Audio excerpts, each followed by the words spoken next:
Big slide on D Street as the event-heavy post-week Diwali underway. Nifty sees an over 400-point fall as index breaks below key levels. Selling seen across all sectors. Mid-cap index slides over 1.5%. Auto stock sees heavy selling despite better than expected October sales from M&M, Hero Moto and TVS Motors. Bajaj Auto misses the mark, the domestic sales falling 8% in the last month. Sun Pharma under pressure as the New Jersey District Court prevents it from launching its drug in alopecia. Brokerages expect a 1 to 5% impact on earnings over the next couple of years. Azad Engineering manages to rise in a falling market after bagging a 700 crore order from Mitsubishi Welspun Corp. Receives two large US orders worth 1,300 crores. Premier Energies bags orders worth around rupees 500 crores for solar modules and cells.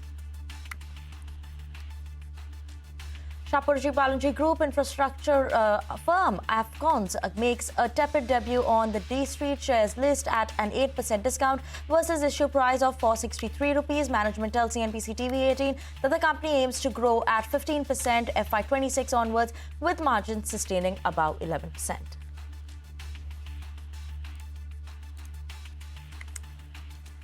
Hello, good afternoon. You've tuned into Business Lunch on CNBC-TV18 and I'm Vinny Motiwala. Today, markets decided to twin with me, so not a pretty picture coming in, not a good afternoon, not a good morning, not a happy Monday there. Look at the markets, 23,887 is what the Nifty is trading at, almost near the day's lowest point, down almost 1.7%. Sensex 2 is trading in the red, and even when you look at the broader markets, not anything exciting happening there. There's red across the screens. All sectoral indices today are trading in the red. Now, talking about the Nifty specifically, let's talk about that and what is actually dragging the Nifty today. All these heavyweights. So look at the stock of Reliance. That's among the top losers coming in. It's down in trade today. We have Reliance declining by 3%. ICICI Bank and L&T among top trade drags. Other than that, we have Bharti Airtel as well as ITC, which is also lagging in trade. Some bit of a green coming in from some of the names. M&M. Let's keep an eye on that. Techem and Cipla in the Nifty 50, which are managing to hold on to gains of about 1%. But other than that, nothing exciting. Nifty Energy, that's the top sectoral losers. When you're looking at in terms of volume movers today, we have sharp volumes, and this is seeing a bit of a fall. Let's look at PVR, because that is also seeing a decline of 6%. Star Health down almost 5%, while we have Hero Moto also under pressure after its auto sales numbers for the month of October. But yes, like we were saying, nothing exciting that's happening there. There's a sharp sell-off that we're seeing, and Hormaz is joining in with us to bring us more details in terms of the markets. How is it looking like? Nothing exciting, nothing pretty there, Hormaz. More updates on that market.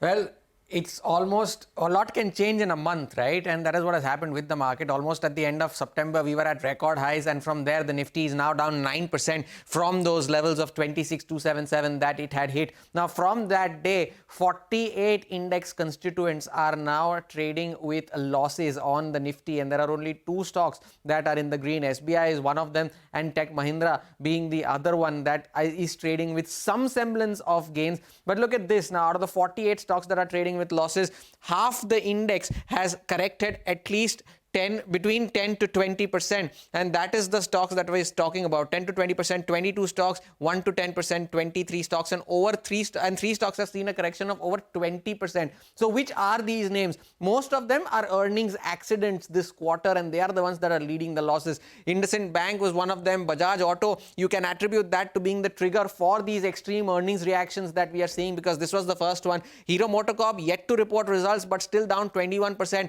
from the 27th of September.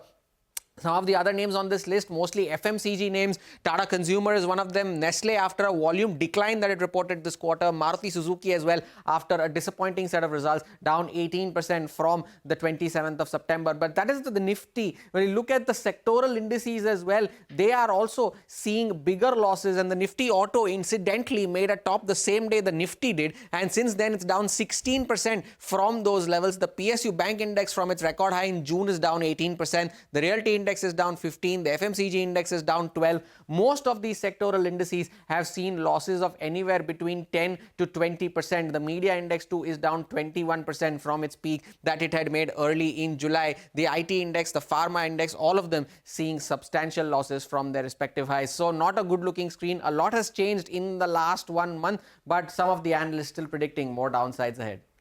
Okay, so let's brace ourselves for that then if analysts are still believing some bit of a downside, but a lot did change in the last 1 month. As of now, obviously, we saw clear pressure coming in and sell-off coming in the markets. But let's move on and talk about auto stocks, right? They are also seeing a fall, and despite some of them being better than expected in terms of auto sales numbers, what was the details about these auto sales numbers individually? Sudarshan is joining in with us for that. Auto sales for the month of October have come in largely better than estimates, with two-wheeler domestic wholesale volumes were up 17% and PV volumes were up 2% year-on-year. For festive season as well, two-wheeler has seen a growth of 12% and passenger vehicles has seen a growth of 8% year-on-year. Starting with M&M, both auto and tractor segments have done well. Auto segment was led by SUVs, which saw a growth of more than 20%, and for tractor segment, good monsoon has helped the company to report a healthy growth. For Tata Motors, sales were higher than estimates. We were expecting a decline in sales, but company has reported sales for the month of October which were largely unchanged year-on-year. Even JLR October retail sales for US has come in better than estimates and growth was more than 20%. For TVS Motors, sales were almost in line with estimates.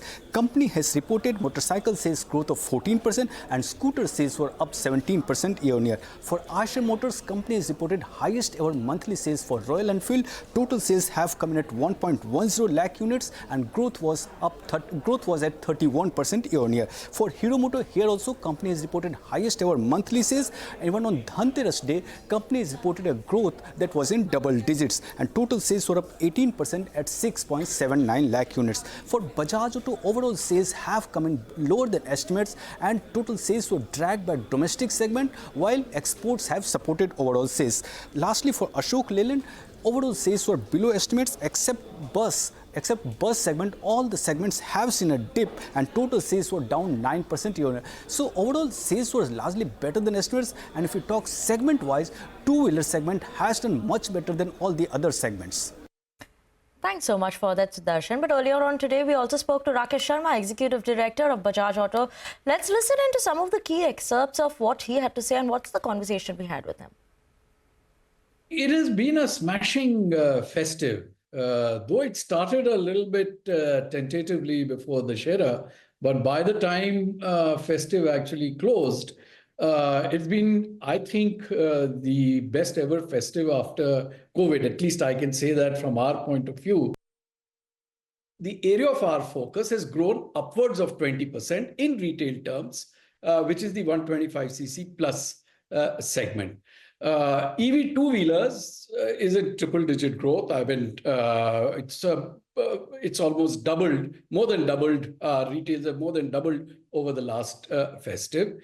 And three-wheelers has also, grown at about 13-14%. Okay, let's move on. And Royal Enfield is all set to reveal its first electric motorcycle at the 2024 EICMA Today event.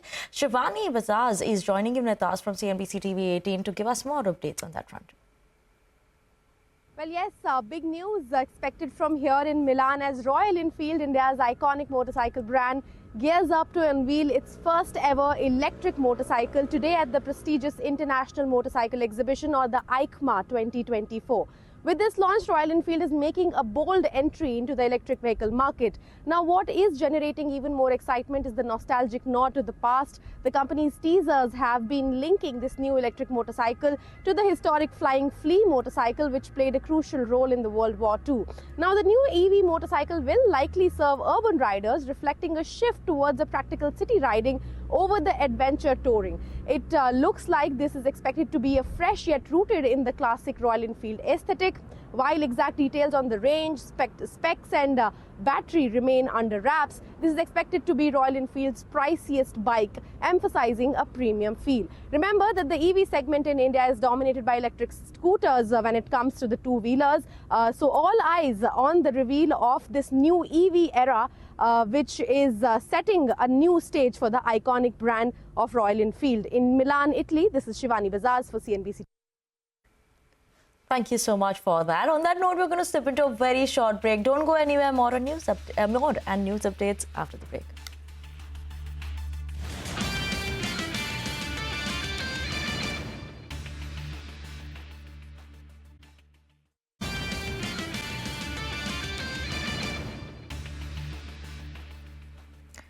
Welcome back. You're watching Business Lunch on CNBC-TV18, and let's move on. The IMF has released its latest outlook for the Asia economies, and it's a slight uptick to the 2024 growth forecast, rising to 4.6% from 4.5%. Next year, the fund expects the global growth to moderate at 4.4%, but there are downside risks as well, including the pressures on the China economy and a sudden shift in the Fed or banks of Japan's policy, which could lead to the market volatility. Thomas Helbling, Asia Pacific Deputy Director for IMF, tells CNBC's Tanveer Gill about where he thinks the uptick in growth could come from. So the uptick in our forecast mostly reflects a better first half in 2024 in much of Asia. Growth has been robust, in particularly in emerging Asia. If you look at India, we have revised up growth to 7%. Stronger monsoon rains, better agricultural production has raised rural incomes and consumption. Many countries across ASEAN, the emerging markets, have robust domestic demand, have benefited from an export uptick, and that explains the 0.1 percentage point uptick.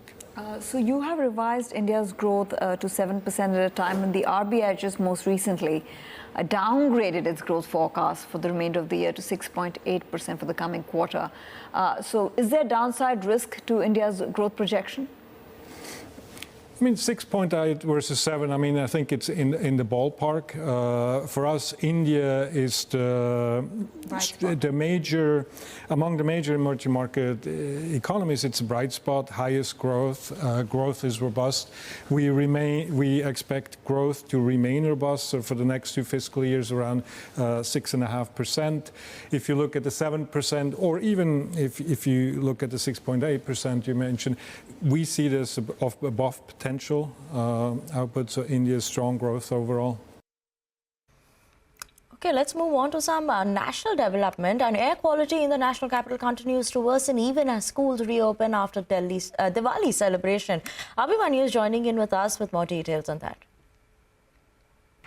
The situation on air quality in the national capital continues to remain dangerous as the air quality index is around 370 and has been recorded at even higher levels at places which is above 50 times the acceptable limit which has been set by the WHO. Schools have reopened in the national capital after the Diwali vacation, but it remains to be seen whether there would be any closures announced by the government in view of the pollution related situation, similar to the action which was taken last year when several schools were closed as per the government order to protect children from the adverse impacts of air pollution. While the ban on firecrackers continues to remain in place, it was flouted at several places in the national capital region, and stubble burning incidents are still continuing in the North Indian states of Punjab and Haryana despite efforts being made by several state governments and the central government. As far as the Central for Air Quality Management is concerned, the GRAP plan, the Graded Response Action Plan, is already in place. The stage 2 has already been invoked,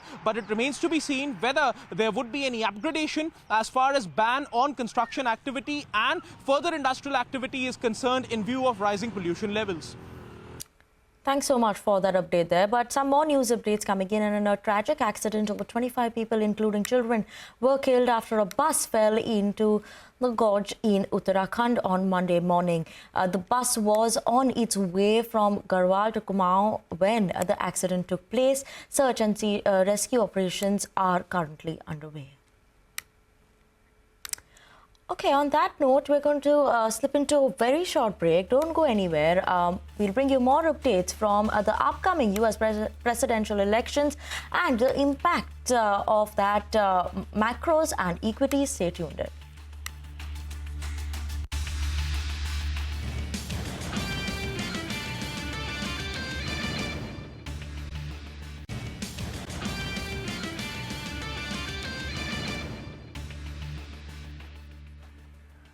Welcome back. You're watching Business Lunch on CNBC TV18. Let's move on, and we are in the final stretch of the US presidential elections, and the latest NBC poll shows that the race is still too close to call and will likely boil down to how both the candidates perform in the key battleground states. But a major chunk of the voters is the Indian diaspora and poised to play a crucial role in determining the final results. Parakshit has more details on that. Parakshit?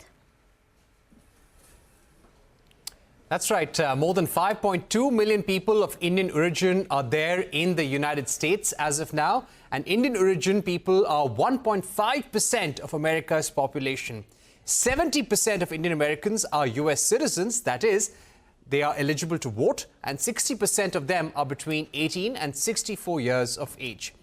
Indian Americans are now the second largest immigrant group in the United States.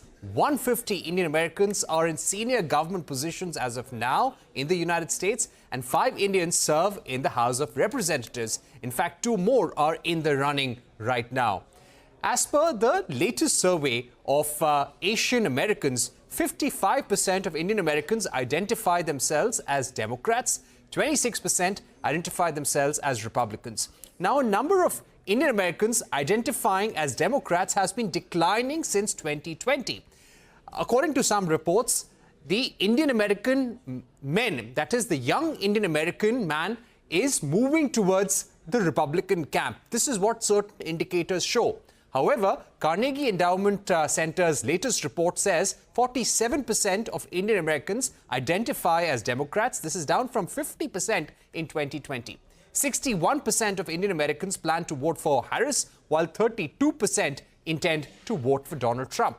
And we've been seeing how Trump and Harris are both wooing Indian Americans. Vice President Kamala Harris penned an op-ed on Diwali, remembering her visits to India as a child. Harris said that it has been an honor to host Diwali celebrations at her official residence. She went on to say that South Asian Americans are bound together by a shared sense of possibility and belief in the promise of America.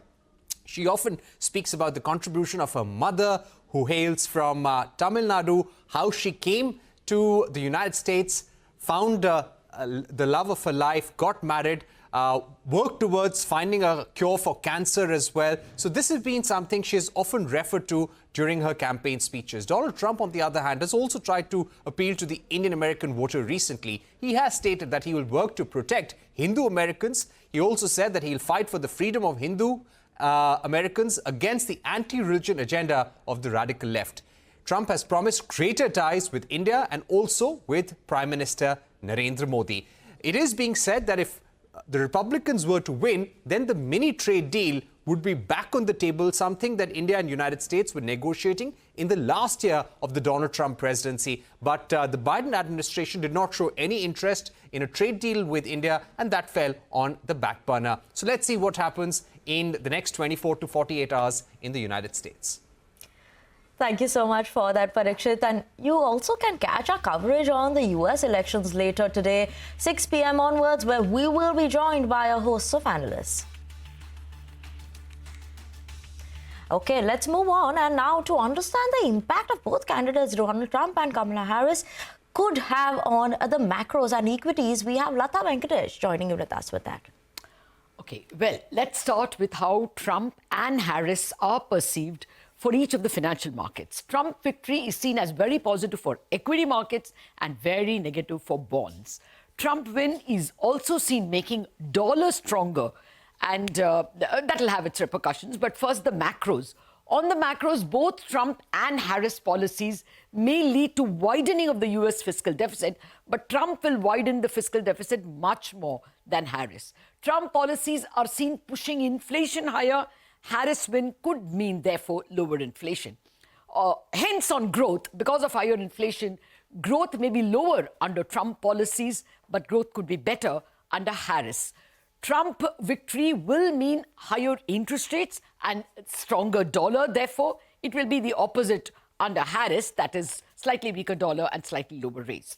Now, the non-profit think tank called Committee for a Responsible Federal Budget, or CRFB, sees Harris's policies increasing the US deficit by $3.95 trillion by 2035.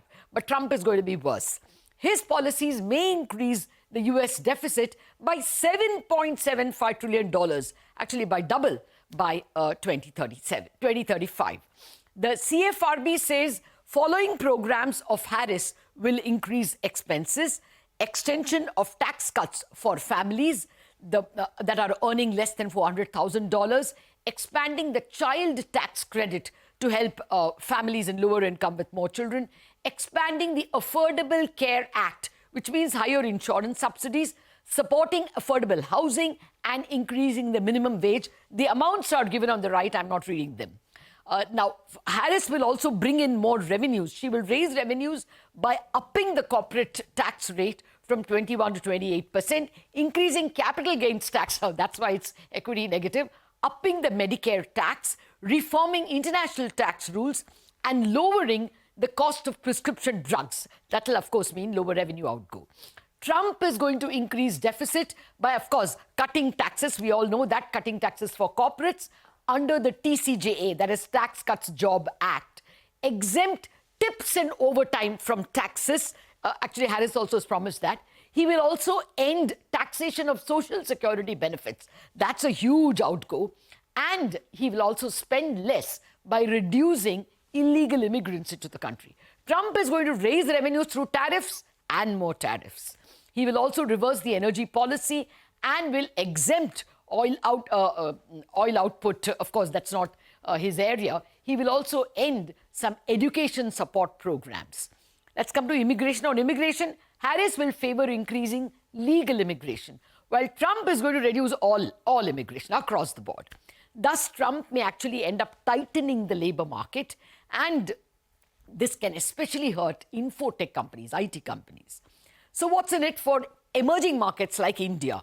A Harris win may lead to continuation of the present trends largely, but a Trump win by strengthening the US dollar will likely lead to weaker EM currencies. More importantly, China is expected to retaliate the tariffs that Trump is expected to impose by weakening its own currency, weakening the renminbi, which will force other Asian EMs to also depreciate their currencies, including India. They are likely to weaken their currencies in competitive depreciation. Trump may reduce the space for emerging market central banks to cut rates. He may have a negative impact on global growth and therefore emerging market growth because of the likely supply disruptions he may cause by higher tariffs. But here's the silver lining. In the emerging market group, Indian economy and the Indian rupee is seen least affected by Trump's policies. Okay, thank you so much for that. Surely going to be interesting to watch out, for the US elections. Just the next couple of days is what everyone will be keeping an eye out on. But with that, it's a wrap on this edition of Business Lunch, leaving with the markets at 23,870 levels. Don't go anywhere. Midcap Radar up next to take the action forward.